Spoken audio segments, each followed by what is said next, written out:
नमस्कार मित्रों, आज के इस वीडियो में एक बार फिर से आप सभी का बहुत बहुत हार्दिक स्वागत है। हम आशा करते हैं कि आप सभी स्वस्थ होंगे, मस्त होंगे और पूरी तरह से अपनी तैयारी में व्यस्त होंगे। तो मित्रों, आज के इस वीडियो में हम हिंदी साहित्य के अंतर्गत काव्यशास्त्र और काव्यशास्त्र में कुछ महत्वपूर्ण एवं संभावित प्रश्नों को व्याख्यात्मक तरीके से हल करेंगे और इसके साथ इन्हें ट्रिक की सहायता से याद करने का भी प्रयास करेंगे। तो हम आशा करते हैं कि वीडियो आप सबके लिए बहुत ही महत्वपूर्ण होने वाला है, इसलिए इस वीडियो को आप लोग अंत तक जरूर देखें। चैनल पर नए हैं तो चैनल को सब्सक्राइब कर लें और इसके साथ अगर आपको थोड़ा सा भी उचित लगे तो इस वीडियो को अपने जो परिचित लोग हैं उनके पास भी शेयर करें। तो जैसा कि स्क्रीन पर आप देख पा रहे हैं, प्रश्न संख्या 211 कि वाक्यम रसात्मक काव्यम किस आचार्य का कथन है? आचार्य विश्वनाथ, आचार्य हेमचंद, पंडित राज जगन्नाथ, आचार्य कुंतक। तो ढेर सारे भाई बहनों का जवाब आ गया कि वाक्यम रसात्मक काव्यम, मैंने आपको हमेशा ही बताया है कि वाक्यम विश्वम यानी कि वाक्यम रसात्मकम काव्यम की बात आते ही विश्वम फार आचार्य विश्वनाथ जी को ध्यान में रख लीजिएगा और स्टार लगाकर इन्हें अपने नोटबुक में दर्ज कर लीजिएगा। ठीक है, चलिए अब यहाँ पे देख सकते हैं वाक्यम रसात्मक काव्यम आचार्य विश्वनाथ का कथन है। इनके प्रमुख ग्रंथ साहित्य दर्पण, प्रभावती परिणय जो कि नाटिका है, और राघव विलास महाकाव्य है। पंडित जगन्नाथ का देख रहे हैं रमणीयार्थ प्रतिपादक है शब्द है काव्यम, यानी कि रमणीय जगन्नाथ मैंने आपको बताया था। और कुंतक का वक्रोक्ति काव्य जीवितम, वक्र जब किसी व्यक्ति के ऊपर 10 कुंतल, 10वीं शताब्दी में उनका जन्म हुआ था, 10 कुंतल वजन रख दोगे तो क्या हो जाएगा? वक्र हो जाएगा। तो वक्रोक्ति काव्य जीवितम कुंतक का है। और आचार्य हेमचंद ने आ 200 सगुड़ो सालंकारो, आ 200 सगुड़ो। अब आ 200 सगुड़ो कौन होता है? जिसका चरित्र हेम सा होगा वो आ 200 होगा और सगुड़ो होगा, ध्यान में रख लीजिएगा। अब संख्या 212 कि रिपब्लिक ग्रंथ के लेखक हैं, यानी कि रिपब्लिक ग्रंथ किसका है? सुकरात, प्लेटो, अरस्तु, लॉन्जाइनस। तो भैया पब्लिक क्या चाहती है? पब्लिक तो प्लेट चाहती है। प्लेट फार प्लेटो को ध्यान में रख लीजिएगा। रिपब्लिक क्या है? प्लेटो का ग्रंथ है, ध्यान में रख लीजिएगा। ठीक है, चलिए व्याख्या देख सकते हैं। रिपब्लिक ग्रंथ के लेखक प्लेटो हैं। इनकी अन्य रचनाएं हैं इवोन, क्रातिलुस और फ्रेद्रुस लाज आदि। जबकि अरस्तु ने पेरी पोएटिकेस और लॉन्जाइनस ने पेरी हिप्सुस नाम ग्रंथ लिखा है, यानी नामक ग्रंथ लिखा है। अब संख्या 213 है कि वक्रोक्ति काव्य यानी कि वक्रोक्ति जीवितम के लेखक हैं भामह, वामन, कुंतक, आचार्य मम्मट। तो अभी आपने देखा कि वक्र व्यक्ति कब होता है? जब उसके ऊपर कुंतल भर 10 कुंतल वजन लगेगा। कुंतल या 10 कुंतल वजन किसी के ऊपर लगेगा तो वक्र हो जाएगा। तो वक्रोक्ति जीवितम आचार्य कुंतक की रचना है, ध्यान में रख लीजिएगा। व्याख्या आप देख सकते हैं कि भामा का काव्य अलंकार, मामा काव्य अलंकार करते हैं, वामन काव्य अलंकार सूत्र देखे होंगे ना, जो ब्राह्मण लोग होते हैं जनेऊ सूत्र धारण करते हैं, गोपी जिसे आप कहते हैं, है ना। और मम्मट का काव्य प्रकाश ध्यान में रख लीजिएगा। काव्य प्रकाश कौन? बोले मम फार मम्मट को ध्यान में रख लीजिएगा। अब संख्या 214 है कि उत्पत्तिवाद निम्नलिखित में से किसका मत है? भरत मुनि, अभिनव गुप्त, भट्ट लोलट या फिर मम्मट है। तो उत्पत्ति के समय लुल होता है, लुल फार लुलट को ध्यान में रख लीजिएगा। ठीक है, चलिए प्रश्न संख्या 215 है कि कंकन किंगिन नूपुर ध्वनि सुन कहत लखन सन राम हृदय गुण मानव मदन दुम्दुभि दीनी मनसा विश्व विजय कहलीनी। यह पंक्तियाँ किस गुण का उदाहरण है? ओज गुण, प्रसाद गुण, माधुर्य गुण और या फिर त्रिगुण। तो ढेर सारे भाई बहनों का जवाब आ गया कि चूँकि प्रश्न के अनुसार पूछ रहा है कि कंकन किंकिन नूपुर धुन सुन कहत सन राम लखन हृदय गुण, है ना, तो बिल्कुल ये माधुर्य गुण है। विकल्प सी को लॉक कर लीजिएगा और हमेशा के लिए इसे आप ध्यान में रख लीजिएगा। ठीक है, प्रश्न संख्या 216 है कि ऐसे उल्लुओं को तो बृहस्पति भी नहीं समझा सकते। यहाँ कौन सी सब शक्ति काम कर रही है? लक्षणा, अभिधा, तात्पर्य, व्यंजना। तो ऐसे उल्लुओं को यानी कि ऐसे मूर्खों को बृहस्पति भी नहीं समझा सकते हैं।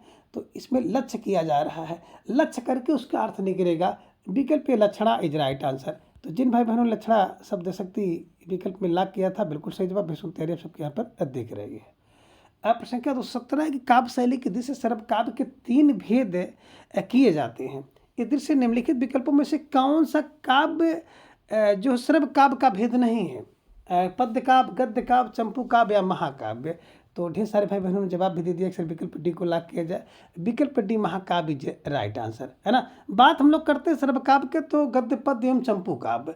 गद्य में पद्य में होता है और चंपू काव्य गद्य पद्य दोनों मिश्रित होता है, ये ध्यान में रख लीजिएगा, महाकाव्य नहीं होता। अब प्रश्न संख्या 218 कि ईश्वर मर गया, यह घोषणा किसने की? सात्र ने, मार्क्स ने, हीगल ने, नीत्शे ने। तो ईश्वर मर गया ये नीत्शे ने, नीति ने घोषणा किया नीत्शे ने, तो नीत्शे को ध्यान में रख लीजिएगा, विकल्प डी को आप लोग लॉक कर लीजिएगा। नीत्शे ने घोषित किया था कि ईश्वर मर गया है। अब प्रश्न संख्या 219 है कि यूनानी विद्वान हेरोदातस ने इतिहास के 4 लक्षण निर्धारित किए थे, निम्नलिखित में से कौन सा लक्षण उनमें से एक नहीं है? यह मानव जात से संबंधित होने के कारण मानवीय विधा इन्हीं की मानविकी है। दूसरा है यह तर्क संगत विधा है, अतः इसमें तथ्य और निष्कर्ष प्रमाण पर आधारित होते हैं। तीसरा है आदर्श मूलक विधा है, और चौथा है इतिहास वैज्ञानिक विधा है, अतः इसकी पद्धति आलोचनात्मक होती है। तो 219 का ढेर सारे भाई बहनों ने जवाब दे दिया, अक्सर विकल्प सी को लॉक किया जाए। विकल्प सी यह आदर्श मूलक विधा है, यही सही नहीं है, ध्यान में रख लीजिएगा। जिन भाई बहनों ने प्रश्न संख्या 219 का विकल्प सी को लॉक किया था, बिल्कुल सही जवाब, तैयारी दिख रही है, निश्चित रूप से आपसे बधाई के पात्र है। अब प्रश्न संख्या 220 है कि माधुर गुण के संबंध में कौन सा कथन सही नहीं है? इसमें संयुक्ता अक्षर का प्रायभाव होता है, ये सही नहीं है, या फिर समास का भाव होता है, ये नहीं है। इसमें हृदय गत में द्रुत उत्पन्न होती, ये नहीं है, या फिर डी है कि इसमें टा वर्ग के ध्वनि रहते हैं। तो टा वर्ग के व्यंजन नहीं रहते हैं, यही तो बिल्कुल असंगत था, यही सही नहीं था। जिन भाई बहनों ने विकल्प डी का चुनाव किया था, बिल्कुल सही जवाब यहाँ पर दिख रही है ना। अब प्रश्न संख्या 221 है कि ओज गुण का संबंध किस रस से है? रौद्र, श्रृंगार, शांत, करुण। तो ओज गुण बिल्कुल रौद्र रस से संबंधित है, ध्यान में रख लीजिएगा, ठीक है। चलिए, अब प्रश्न संख्या 222 है कि निम्नलिखित में से कौन सा अर्थ दोष के अंतर्गत आता है? कष्टार्थत्व, न्यून पदत्व, अप्रयुक्तत्व, अधिक पदत्व। तो इसमें देखेंगे न, तो अर्थ दोष के अंतर्गत अगर बात की जाती है कष्टार्थत्व, तो कष्टार्थत्व राइट आंसर, ध्यान में रख लीजिएगा, और इन्हें ऐसे ही स्टार लगाकर आप छाप लीजिएगा। अब प्रश्न संख्या 223 है कि मम्मट का प्रयोजन में कौन सा शामिल नहीं है? कांता के समान उपदेश, यश प्राप्ति, अमंगल का नाश, लोकातीत आनंद। तो देखिए, जो मम्मट के काव्य शास्त्र के प्रयोजन में कांता के समान उपदेश, यश की प्राप्ति, अमंगल का नाश, ये तीनों है, लेकिन लोकातीत आनंद नहीं है।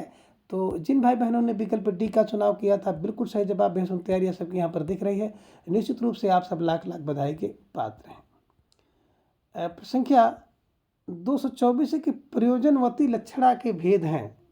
गौड़ी और शुद्धा, शुद्धा और रूढ़ा, शब्दी और अर्थी, और गौड़ी और रूढ़ा। तो 224 का जो जवाब था विकल्प ए, गौड़ी और शुद्धा इज राइट आंसर। जिन भाई बहनों ने विकल्प ए का चुनाव किया था, बिल्कुल सही जवाब, बेहद सुंदर तैयारी आप सबके यहाँ पर दिख रही है, निश्चित रूप से आप सब बधाई के पात्र हैं।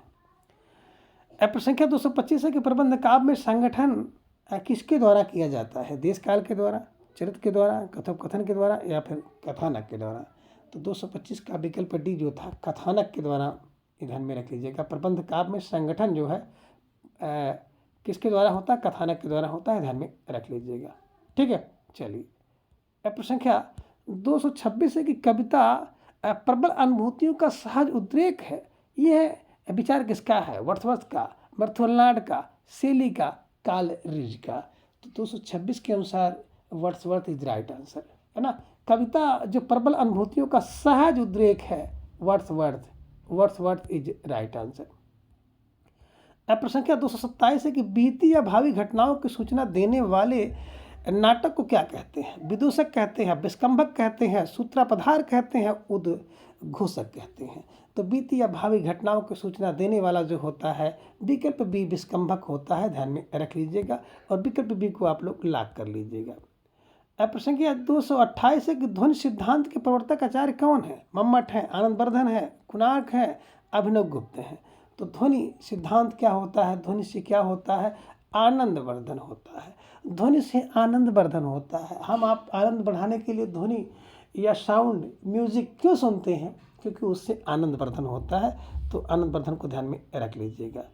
प्रश्न संख्या 229 है कि भारतीय काव्य शास्त्र नाटक के किन तीन तत्वों को मान्यता देता है? वस्तु नेता रस, रस वस्तु संवाद, कथानक संवाद पात्र योजना, देश काल उद्देश्य गीत योजना। तो आप सबका जवाब आ गया सर विकल्प को लाख किया जब वस्तु नेता रस इज राइट आंसर। जिन भाई बहनों ने विकल्प ए का चुनाव किया था बिल्कुल सही जवाब बेहद तैयारी आप सबको यहाँ पर दिख रही है। निश्चित रूप से आप सब लाख लाख बधाई की बात है। अब प्रश्न संख्या 230 एक नाटक की समग्र सामग्री की सिद्धि किस साध्य के लिए की जाती है? प्रत्न के लिए, फलागम के लिए, निताप्ति के लिए या कार्य के लिए? तो आपका जवाब आ गया सर विकल्प डी को लाख किया जाए। विकल्प डी कार्य इज राइट आंसर है ना। नाटक की जो समग्र सामग्री की सिद्धि वो कार्य से होती है, ध्यान में रख लीजिएगा।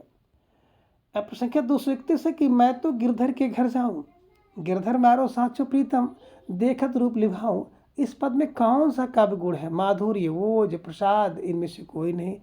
तो देखिए, मैं तो गिरधर के घर जाऊं, गिरधर मेरो साचो प्रीतम है, देखत रूप लिभाऊं, आदि बातें श्रृंगार रस में होती है और श्रृंगार रस के अंतर्गत जो है माधुर गुण आता है। तो जिन भाई बहनों ने विकल्प ए का चुनाव किया था बिल्कुल सही जवाब बेसुन तैयारी आप सबके यहाँ पर दिख रही है। निश्चित रूप से आप सब बधाई के पात्र हैं। अब प्रश्न संख्या 232 है कि दरिद्र लेखन में किसका स्रोत मानते हैं? दर्शन का, ज्ञान का, भाव का या तमाम सांस्कृतिक कर्म का? तो देखिए, दरिद्र लेखन में मानते हैं कि तमाम सांस्कृतिक कर्म इज राइट आंसर है ना। अब प्रश्न संख्या 233 है कि निम्न में से कौन उत्तर आधुनिकवादी चिंतक नहीं है? एफ आर लिविस, फ्रांसुआ लेवतार, बौद्रिया या फिर फेडरिक लेमनसन? तो ढेर सारे भाई बहनों का जवाब आगे सर विकल्प को लाख किया जाए। F R Lewis is right answer, ये उत्तर आधुनिकवादी चिंतक नहीं है। अब प्रश्न संख्या 234 है कि निम्न में से कौन सी प्लेटो की रचना नहीं है?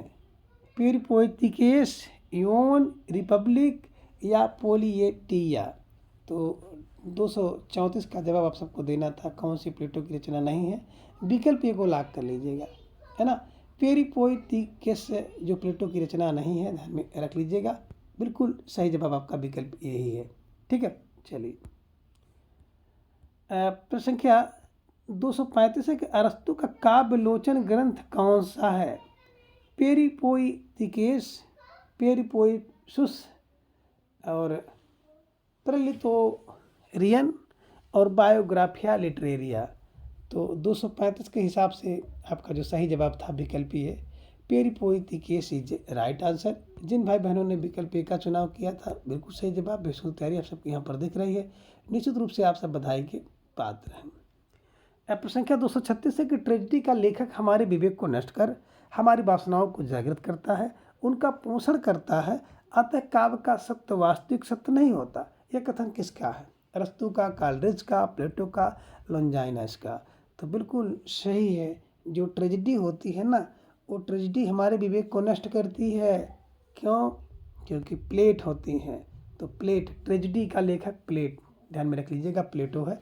ऐसे कुछ क्लू बना करके इनको दिमाग में बैठा लीजिएगा। प्रश्न संख्या 237 है कि अरस्तु के अनुकरण सिद्धांत में अनुकरण का आशय क्या है? प्रकृति की नकल, पुनः सर्जन, नकल या वस्तुपरक अंकन? तो अनुकृति के हिसाब से अगर आप इसमें देखेंगे प्रश्न संख्या 237 से कि अनुकरण का आशय क्या है, तो अनुकरण का आशय पुनः सर्जन है। पुनः सर्जन माने एक बार फिर से निर्माण करना ही अनुकरण कहलाता है। विकल्प बी इज राइट आंसर। प्रश्न संख्या 238 है कि काव्य को प्रकृति की अनुकृति किसने कहा है ना? काव्य को प्रकृति की अनुकृति किसने कहा? अरस्तु ने, प्लेटो ने, इलियट ने, वर्ड्सवर्थ ने? तो आपका जवाब आ गया कि अरस्तु। विकल्प ए इज राइट आंसर है ना। काव्य को प्रकृति की अनुकृति अरस्तु ने माना। ठीक है, चलिए। प्रश्न संख्या 239 है, चित्रकार अथवा किसी अन्य कलाकार की तरह कभी भी अनुकरता है, कथन किसका है?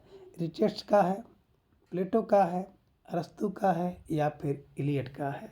तो ढेर सारे भाई बहनों का जवाब आगे सर विकल्प सी को लाख किया जाए। विकल्प सी अरस्तु इज राइट आंसर। अब प्रश्न संख्या 240 है, निम्नलिखित दार्शनिक विचारों में कौन सा विचार असंगत है? इसके हिसाब से आपको जवाब देना है। प्लेटो बौद्धिक आनंद के विचारों को स्वीकार किया, एंड्रिक तक को नहीं। अरस्तु प्राकृतिक पदार्थ है, परमार्थ द्वारा उद्भूत हैं। क्रोचो कविता सौंदर्य के माध्यम से तत्कालिक आनंदोत्सव के लिए भावों को उद्वेलित करती है। लोनजाइनस का साहित्य का संबंध तर्क नहीं कल्पना द्वारा पाठक को अभिभूत करता है। तो विकल्प सी जो क्रोंचो है कविता सौंदर्य के माध्यम से तत्कालिक उद्रेकों के लिए भाव उद्वेलित करते हैं, ध्यान में रख लीजिएगा। ठीक है, चलिए अब प्रश्न संख्या 241 है, अरस्तु का अनुकरण सिद्धांत में किसकी उपेक्षा मिलती है? कल्पना की, कवि की अंतःचेतना की, कवि कर्म की, काव्य कवि कौशल की। तो ढेर सारे भाई बहनों का जब आ गया सर विकल्प बी को लाग किया जाए। कवि की अंतःचेतना की अवहेलना अरस्तु के अनुकरण सिद्धांत में मिलती है, विकल्प बी को लाग कर लीजिएगा। ठीक है, चलिए प्रश्न संख्या 242 है कि आई रिचर्ड्स की पुस्तक प्रैक्टिकल क्रिटिसिज्म में अर्थ का कौन सा प्रकार नहीं है? वाच्यार्थ, भाव, प्राय, कला। तो 42 के अनुसार जो सही जवाब विकल्प डी था, कला इज राइट आंसर। ठीक है, ध्यान में रख लीजिएगा, कला प्रैक्टिकल का नहीं है। प्रश्न संख्या 243 है कि टी.एस. इलियट ने अव्यक्तिक काव्य सिद्धांत का प्रतिपादन अपने कौन से निबंध में किया? Tradition and individual talent, the sacred word, abstract criticism, the perfect critic. तो विकल्प ये tradition and individual talent is right answer. ठीक है, चलिए प्रश्न संख्या 244 से टी.एस. इलियट ने काव्य में कवि व्यक्तित्व के स्थान पर स्थापित किया परंपरा और इतिहास बोध, कल्पना को, अलंकार युक्त बिंबों को, प्रौढ़ भाषा को। तो 244 का जो सही जवाब था विकल्प ये परंपरा और इतिहास बोध ही राइट आंसर है, ध्यान में रख लीजिएगा और इन्हें हमेशा के लिए छाप लीजिएगा। प्रश्न संख्या 245 है कि वर्ड्सवर्थ ने काव्य का प्रतिपादन माना जनसाधारण का जीवन और प्रकृति को, प्रौढ़िक कथा और ज्ञान को, नायक के चरित्र चित्रण को, ऐतिहासिक आख्यान को।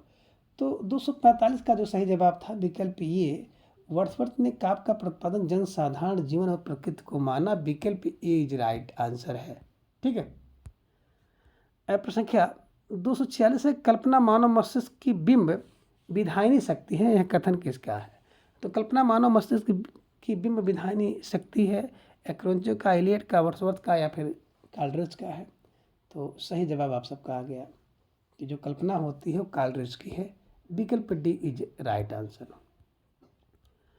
प्रश्न संख्या 247 है क्रोंचे के अभ्यंजना के 4 स्तंभों में कौन सा स्तर असंगत है? विचार, अंत संस्कार, अभिव्यंजना, आनुषंगिक आनंद। तो 247 का जवाब आ गया सर विकल्प ए को लाग किया जाए, विकल्प ए विचार यही जो असंगत है, ध्यान में रख लीजिएगा। ठीक है, प्रश्न संख्या 248 है कि लोनजाइनस के अनुसार इनमें से कौन सा शैलीगत दोष नहीं है? वालियता, वागाडंबर, भावाडंबर, विपर्य। तो 48 के हिसाब से विकल्प डी विपर्य इज राइट आंसर।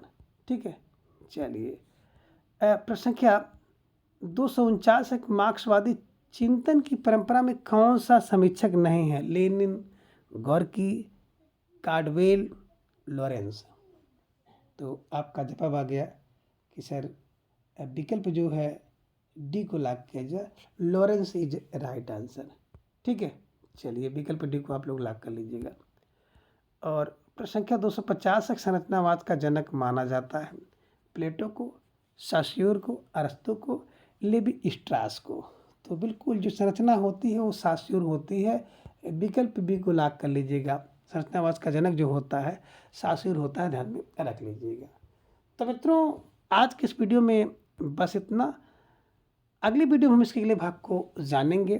तब तक के लिए आप सभी अपना बेहद ख्याल रखें और अपना अधिक से अधिक समय अपने अध्ययन पर लगाएं, क्योंकि आप सबकी परीक्षा की जो तिथि है बहुत ही निकट है।